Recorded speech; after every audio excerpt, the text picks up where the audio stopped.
bring in our political editor, Andrew Clennell. And the Prime Minister, Andrew, when he made that point, referred to what happened in Singapore. They eased restrictions. They saw a spike. He's reiterating that they've been clear.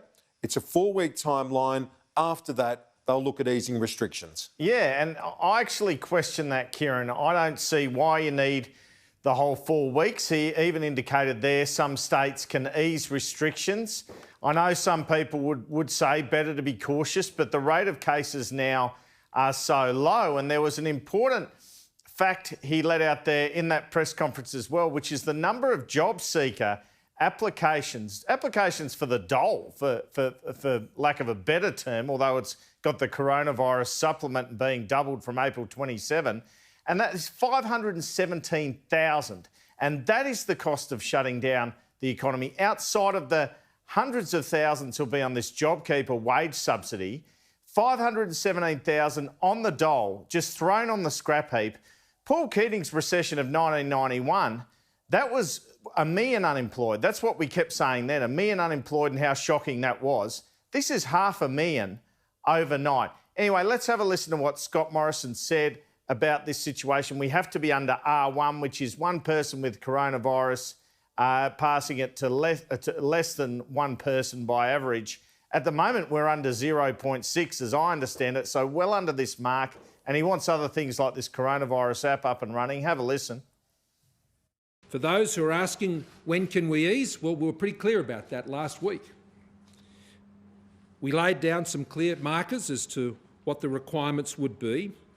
We said there needed to be an effective rate of transmission less than the score of 1.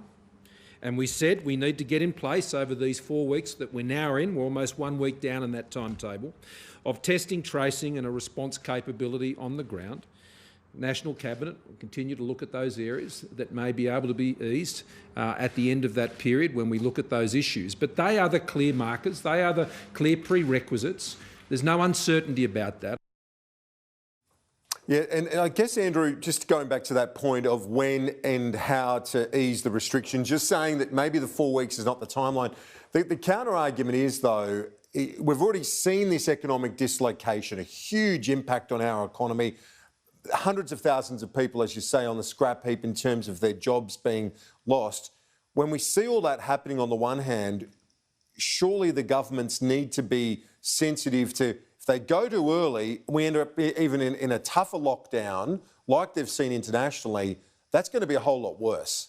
Yeah, and that seems to be his argument because he's talking about lives and livelihoods. But I think it's like a couple of shower taps. You can turn it a bit, the hot on a bit, which is the economy, and the cold on a bit, which is health.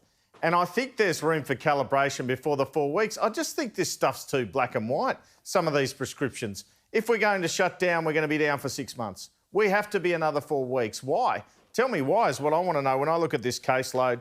So, I mean, let's have a look at the graphic if we can, the flattening of the curve. And, I mean, pressure continues on the... Have a look at this. Now, have a look at that. What's that figure, 13? New South Wales, the last couple of days, just 6 new cases. And more tests than there were at that time when there were 460. So, look, pressure will start up now on the state governments and the National Cabinet to ease restrictions. It's been put to me that the New South Wales Cabinet, for example, is actually split on this, with economic ministers like the Treasurer, Dominic Perrottet, and the Customer Services Minister, Victor Dominello, pushing harder for an easing of restrictions than others. I'm not sure the police are too keen, Kieran, on continuing to enforce the restrictions around just 2 people outside a household being able to hang out with only the 6 new cases each day. And so far, these COVID infringement fines in New South Wales have raised close to $1 million. They've issued 841 infringements, and we know the fines are $1,000. And then you've got Victoria again, even harder line. Even after the 4 weeks, you're not convinced Victoria will do much except maybe open up golf. One other issue in terms of the restrictions today, Kieran, was the schools and Gladys Berejiklian's plan to open them starting 1 day a week for all students. Well, the Teachers Union and Catholic schools, they wanted grades to go back gradually instead, with the greater emphasis on the higher grades in school, like Year 12, Year 11, and kindergarten, where the poor kids were only in for about 5 weeks and then they had to go and do homeschooling. And I actually thought that was quite sensible. So do some people in the New South Wales government, although that proposal for 1 day a week went unanimously through their cabinet yesterday. But here's what New South Wales Teachers Federation President Angelo Gavrielatis told me today. He said today's announcement of approximately 25% of students attending school is logistically and administratively very complicated to administer. Our proposal was one where it would be a staggered approach, 1 year group at a time. Now, what is actually wrong with that, especially when Year 12s are under the most pressure with their HSCs or what they call them in different states? And I know WA, I think, has placed more emphasis on Year 12, for example. And of course, it's only from week 3 what Gladys Berejiklian announced today. Now, to loosen the restrictions generally, Scott Morrison spoke about that R1 target. We've met that. We'll continue to meet that. Don't worry with this social distancing and shutdowns. He's also flagged this coronavirus app we know where health authorities could track whether you've been in contact with someone with COVID because it picks it up on the Bluetooth. I understand this app, Kieran, will be ready in as little as a week. And I guess the PM for there will be selling hard, and Stuart Robert as well, selling hard to get as many people to take it up as possible because they seem to want that reassurance to get the states over the line and themselves over the line on loosening restrictions. Now, the PM didn't rule out it being mandatory last week, but I think there was good reason for that. I think he wanted people to see how important this actually is. I don't think we'd ever get to a stage where it's mandatory. Andrew, before we move on to the other big story of the day being Virgin Australia and where to on that front, but let's wrap up in our discussion this hour on the restrictions and so on, because you said something there which I think is interesting.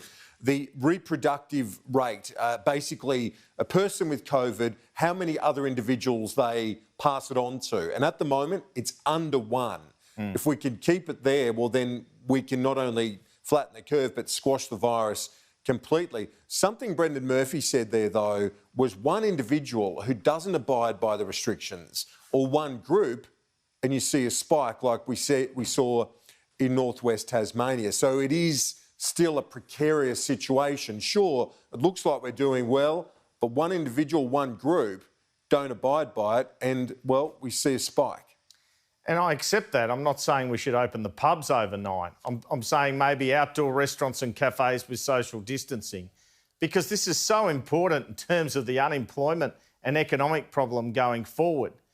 But even that outbreak in Tasmania was eventually contained.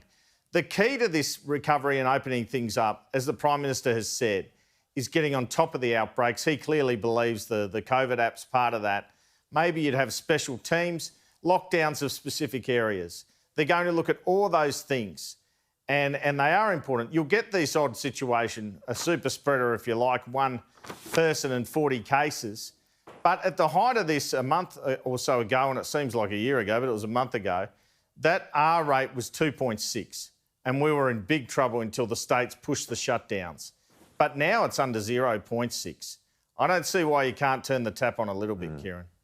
Especially in a place like Canberra. There's nothing doing in Canberra, Kieran. Like, there's no cases. Yeah.